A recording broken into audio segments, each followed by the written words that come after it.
The most brutal torture methods by Mexican cartels. Oh my goodness. January 2nd, 2010. It's a warm night in Mexico's Sonora state when 36-year-old Hugo Hernandez is taking an evening walk. He has no idea that in the next few days his name will be in newspapers all over the world for the most horrifying reason imaginable. Oh my goodness. Bro, I still can't believe that really happened. Like, bro, do you know how much you gotta hate a motherfucker to stitch their face, rip it clean off them, and then put it on a soccer ball? Like, I'm talking about that. That's an act of pure hatred. His name I forgot what he did too. All over the world for the most horrifying reason imaginable. As he walks, he barely registers the van approaching from behind until it pulls up next to him and the side panel slides open. Several men in ski masks pile out and make a run for Hernandez. They beat him down, zip tie his wrists, and pull a black sack over his head. Bro, it's 7 of y'all. I promise that wasn't gonna try to fight back anyway. Yeah. In a matter of seconds, the human cargo is bundled up into the back of the van, which speeds away from the curb with a screech of tires. He's just been kidnapped by sicarios from the Sinaloa drug cartel, one of the most feared and powerful drug cartels in all of Mexico.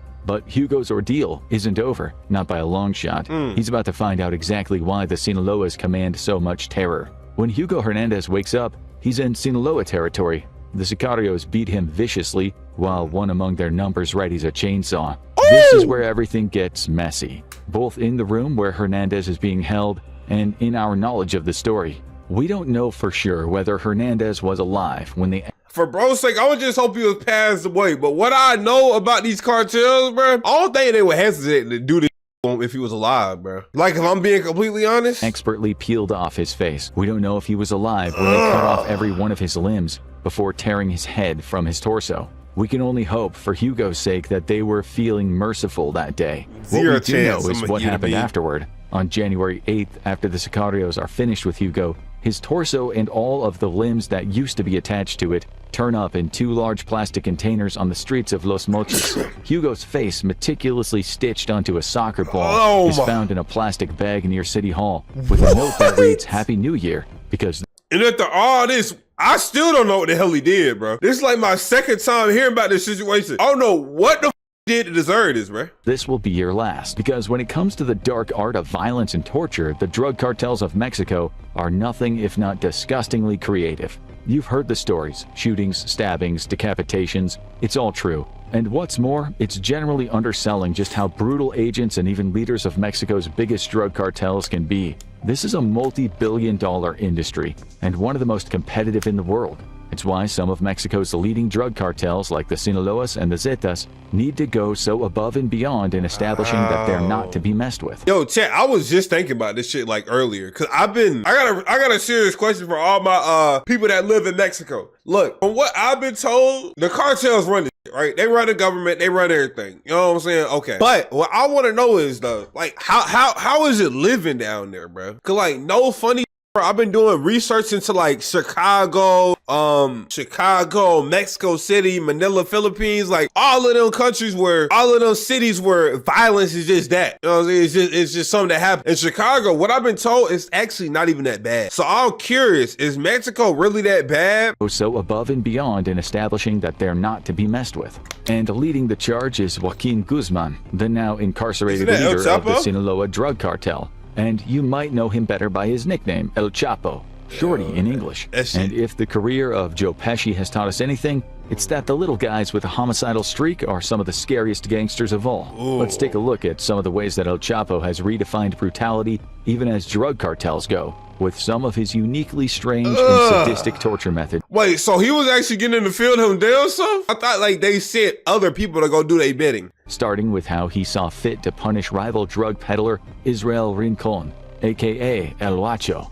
According to unsealed court documents, El Chapo's men got a hold of Rincon and dragged him into a garden outhouse on one of his properties. There, the torture began. While cartel agents filmed the interrogation, Rincon's teeth were ripped out, and he was electrocuted in the ear. He was beat. Oh, that hurt. That hurt. Bro, I don't know if y'all know that one GTA 5 mission where you gotta like torture motherfuckers. The little Indian dude, bro. Every time I played through the game, bro, I could never finish that shit. Like, without, like, I'd be having to close my eyes and shit, bro. Damn, man. And the fact they doing that in real life is crazy. Beaten and humiliated as they extracted information from him. But eventually the pain got to be too much for Rincon to bear, and he fell unconscious. At this point, the Sinaloa torturers called in a doctor to treat and revive El Huacho so they could continue torturing him. Once the torturers got bored, they murdered Rincon and disposed of his body in Culiacan before posting the footage of the brutal torture to the internet. And what happened to Rincon was only the tip of the iceberg.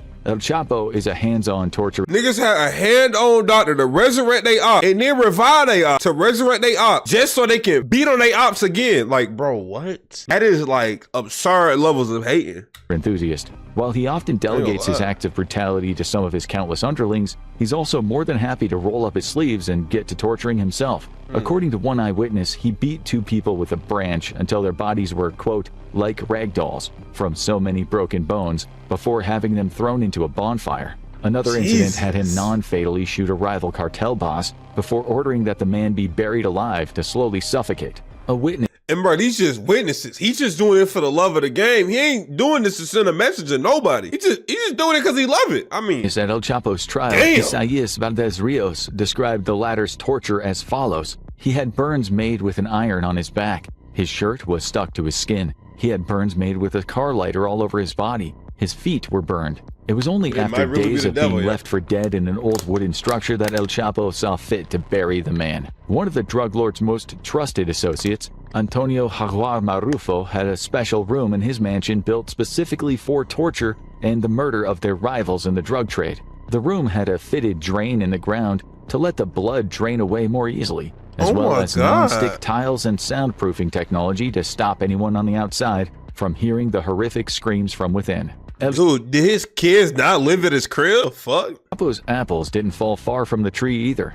His sons, Ivan and Alfredo Guzman Salazar, and Joaquin and Ovidio Guzman Lopez, formed their own Sinaloa splinter cartel known as Los Chapitos, or Little Chapos. Oh, so they ended up getting a part of the party too. They probably got mad when they dad and friend they invited them to torture. Got so mad they invented their own cartel, their own little mini shit. With close El Chapo associate, hitman Nestor Isidro Perez Salas, aka El Nini. As you've probably predicted by now, they share their old man's love of horrific torture and keep a ranch in Navolato where the worst of it takes place. People close to the matter have reported that they twist corkscrews into the flesh of their victims before yanking them out and then rubbing hot chili peppers into the open wounds.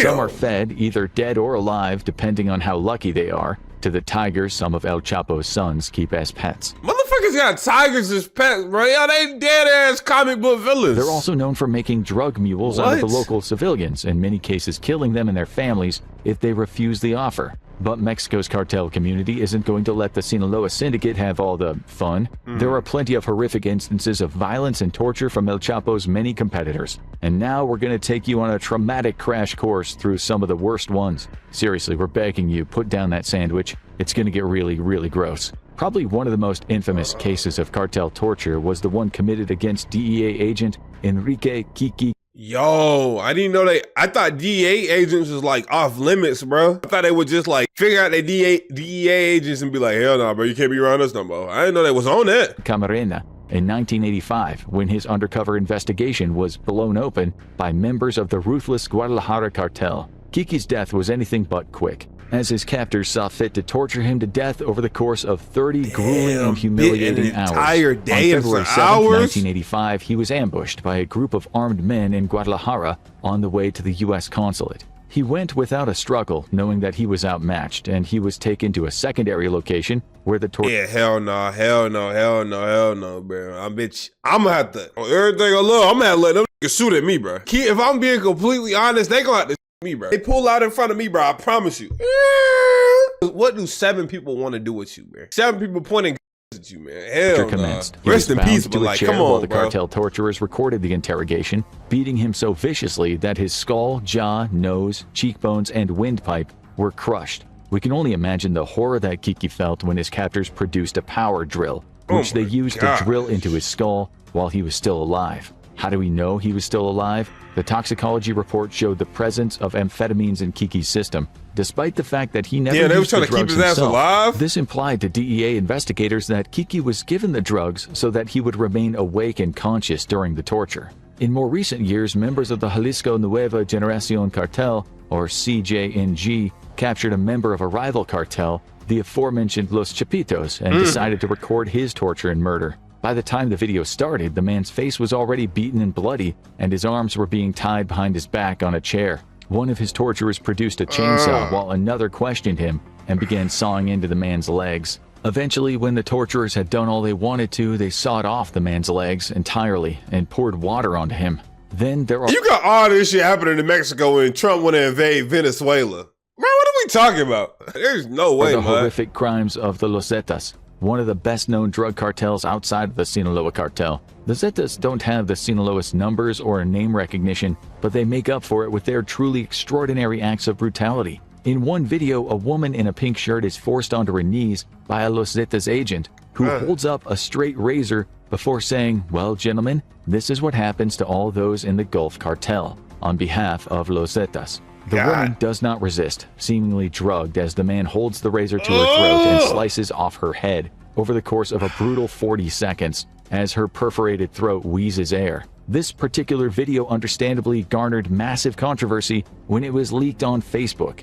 Yo, bro, like videos like this really be put into perspective, man. Like, and I ain't even gonna use Chicago as an example, but you know what I'm saying? You can apply it to Chicago too. But like all these cartels are really fighting over billions of dollars, like at the very least hundreds of millions of dollars. And you got niggas in the West Coast hanging over like Dodger hats. Like, bro, it just makes shit in America seem like kind of a joke, bro. Obviously, I know there's organized crime, drug trafficking, whatever in America, but at the same time, bro, most of this you be hearing about is so stupid and like mindless, bro. Like, I'll say that they do obviously evil as hell, but they do it for a reason. You know what I'm saying? Much like Los Chapitos, the Zetas even have their own murder, torture, and body disposal ranch, La Gallera Ranch in northern Veracruz. After taking it over in 2011, the Zetas have used it as a hub of mass cremation, incinerating their victims to avoid evidence of their crimes ever coming to light.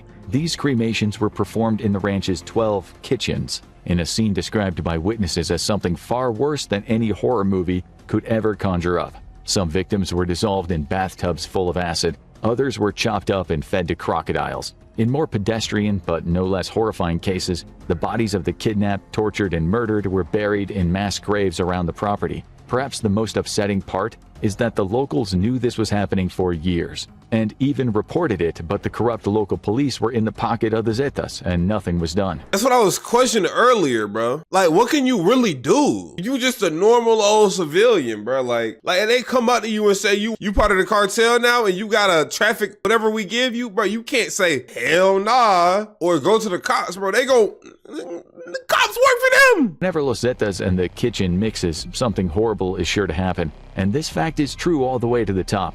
Miguel Angel Trevino Morales, one of the alleged leaders of the cartel group, had a particular form of torture and execution he enjoyed that's referred to as el guiso, or the stew.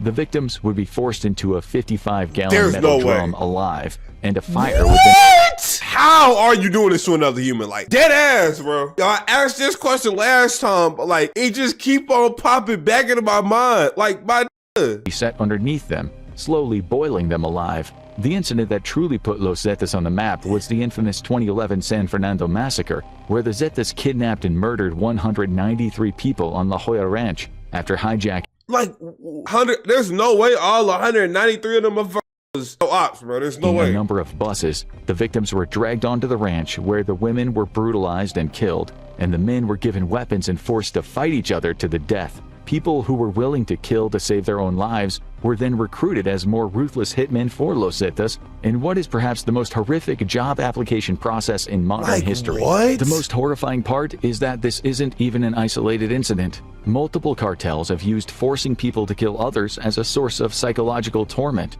A video that leaked online in 2023 appeared to show the horrifying fate of 5 students lured onto a cartel compound, who were forced to kill each other on camera when they refused an offer to join the cartel. The video depicted one student decapitating another with a machete I mean, you got to though, bruh. You literally got to, my nigga. You got these grown ass men toting FN files, bro. The hell you gonna do? Damn. I'm gonna be honest with you, bro. I didn't even know the cartels was getting down like this. I ain't gonna lie, we gotta watch a Tommy G type video on cartels. Like, I want a nigga to go into Mexico and tell me, like, show me how it really is, bro. What it sound like is y'all niggas living in Gotham, but you ain't got no Batman, bro. Another had their head beaten in with a piece of rock. The cocky and in-your-face style of Los Zetas made them plenty of enemies. They hanged 2 members of the Gulf Cartel, and in one video filmed themselves disposing of the headless bodies of 49 migrant workers whom they murdered. The former was seen as particularly insulting by members of the Gulf Cartel because the Zetas had originally served as their security force before splintering off and forming their own group. In 2012, the Gulf Cartel struck back with some horrific violence of their own. They released a video of several captured members of the Zetas tied up and pleading for mercy as they're interrogated about their leaders. When the Gulf Cartel operatives tire of asking questions, they descend on the Zetas with machetes, brutally hacking off each of their heads without so much as a flicker of remorse. Cartel members live by the machete, or die by the machete. Filming their crimes, as you may have noticed, is pretty standard for cartels. In one particularly vile video filmed by a group of unknown cartel members, you can see them goofing off with a severed human face while surrounded by dead bodies. One of them puts the face on like a Halloween mask, while his cartel friends laugh and joke about it. You may be feeling a little queasy hearing about all this murder and mayhem, though it kind of makes us wonder why you clicked on a video called Mexican Cartel's Most Brutal Torture Methods. But at the very least, we've got a consolation. The cartel isn't running unopposed. Mexico's finest are on the case, the top cops who want to put cartels like the Sinaloas and the Zetas on notice. Okay, but I don't feel like this is a cop issue. Like, even if the finest cops in the world all came down to Mexico, but that's not going to change anything. There has to be like some structurally wrong Mexico's economy or like whatever, bro, because you got people running around cutting other people's face off. You got people taking control of multiple buses, driving them to farms and making them do a gladiator battles. Now, what the hell is a cop gonna do about that? It's something wrong with the government. That's what it is. I don't know much about Mexico, but that's what my opinion on it is. Like Luis Cardenas Palomino, a law enforcement official, once voted Mexico's best police officer, and he won't rest until... Wait, he was working for the cartel too? And he was involved in torturing people? That's right. While we personally think that Palomino's Best Police Officer award should be revoked, he's in the runnings for its most criminal and corrupt. He was arrested for abusing suspects under his care, facilitating torture, and essentially being a glorified errand boy for El Chapo. His former boss, Genaro Garcia Luna, was also imprisoned for corruption and drug trafficking, so he's been doing a fine job holding up institutional traditions. Palomino has a shady past, having been implicated in a murder in his adolescence before proving himself to be a reliable asset for cartel bigwigs who wanted a friend on the inside of Mexican law enforcement. Because of crooked cops like Palomino, Mexican law enforcement and special forces have been accused of a bevy of horrific crimes, from taking bribes to committing straight-up massacres on the cartel's behalf. And of course, there's plenty of torture too. One of the favorite methods of people like Palomino is known locally as chicharra, which involves using a cattle prod to repeatedly shock the genitals of a prisoner in order to induce confessions, even if they know the person they're tormenting is innocent. They've also been known to repeatedly suffocate victims with plastic bags, employ Guantanamo-style waterboarding techniques, and beat victims within an inch of their life, sometimes accidentally killing them in the process. And these are the cops? They're fried. They're fine. Dr. Robert Bunker, a research director at the security consulting firm CO Futures LLC, said of the torturous cartel cops, basic torture techniques can include the use of bladed instruments, pliers, and clippers, but fire, water, and electrical-based approaches can also be readily applied. But we can't lay the responsibility of all this torture at the feet of Palomino. It's far more systemic in nature than that. An anonymous Mexican police commander told the Daily Beast, torture is committed on a grand scale, and it will never disappear because our institutions lack the resources and capacity to prosecute someone for what is done through torture. Okay, what are they taking El Salvadorian approach to things? Y'all think that would work? I feel like Mexico's too big because like El Salvador only has like 13 million. Mexico has like at least 200 million, right? Let me check. Let me fact check right quick. El Salvador. Wow. It only has 6.3 million. All right. What about Mexico population? 132 million. So like fucking, it's like at least 15 times bigger. Thing is though, bro, if someone were to try to run for office on the promise that they're gonna make things more like El Salvador, bro, realistically speaking, they would get their head taken off, bro. Like, it's just cool. Like, I don't want to say imperialism, but like, bro, America or some other country gotta come say them boys, bro. Y'all going through hell. This same anonymous commander, to his cartel corrupted co-workers, employed psychological tortures as well as physical, like arresting the families of victims and threatening to kill or torture them in order to induce confessions. Former DEA Chief of International Operations Mike Vigil actually claimed that brutal torture methods have been a part of the Mexican law enforcement credo even outside of cartelian influence. He said all of Mexico's security forces have used torture since their very inception, and it has become normal for them. They look at it as an easy way to solve cases and don't understand that it's a violation of human rights or that anyone will confess when tortured. Of course, Mexican drug cartels don't have an absolute monopoly on disturbing cartel violence. After all, one of the most feared and infamous drug kingpins of all time, Pablo Escobar, was Colombian. However, one of the most popular factoids about how Escobar's Medellin cartel liked to torture people is actually an urban legend, the dreaded Colombian necktie. Now, we don't mean that it was a total myth like the Iron Maiden. It was very much practiced on people for a number of years. The torture involved slitting the victim's throat and yanking the tongue out of the wound so it rests against the upper chest like a bloody necktie. However, while it's commonly misattributed to Pablo and his gang, it was actually a feature of a brutal period of the Colombian Civil War. So that was real. La Violencia, which went on for a decade between 1948 and 1958. Predating the 1976 rise of the Medellin cartel by decades. For all our torture and mutilation fans out there, La Violencia was a goldmine of atrocities. From the Colombian necktie to the flower vase cut, where victims' limbs were cut off and stuffed into their body, to a torture where, much like the Mexican cartels, the genitals were cut off and shoved into their mouth. And perhaps most upsetting of all, cases where pregnant women had the fetuses cut out of their wombs and replaced with a rooster. The cruel irony of all the coverage of Mexican cartel brutality, including this video, is exactly what the cartel wants. The theatrical brutality of the cartel is a brutal but sophisticated PR move, advancing their image as feared and unstoppable gangsters who rule their respective territories. Very similar to the tactics employed by terrorist groups, like Al-Qaeda and ISIS, with their own traumatic videos of horrific violence. But the acts of torture and murder— Damn, so I'm really just contributing to the problem. Well, holy freaking smokes. —are often so audacious, how could they not provoke some kind of reaction? But if this video has taught you anything, it's hopefully this. If you find yourself taking a vacation to Mexico anytime soon, and you happen to run into someone involved in a drug cartel, remember to be polite. If we make another one of these videos, we'd hate for any of our subscribers to appear in the sequel. I'm good, bro. I'm good on Mexico, bro. I don't know what the hell is going on down there, but shout out y'all boys, man. Anyways, though, if y'all did enjoy this video, man, make sure y'all subscribe, turn on post notifications, and like the video. See y'all later. Peace.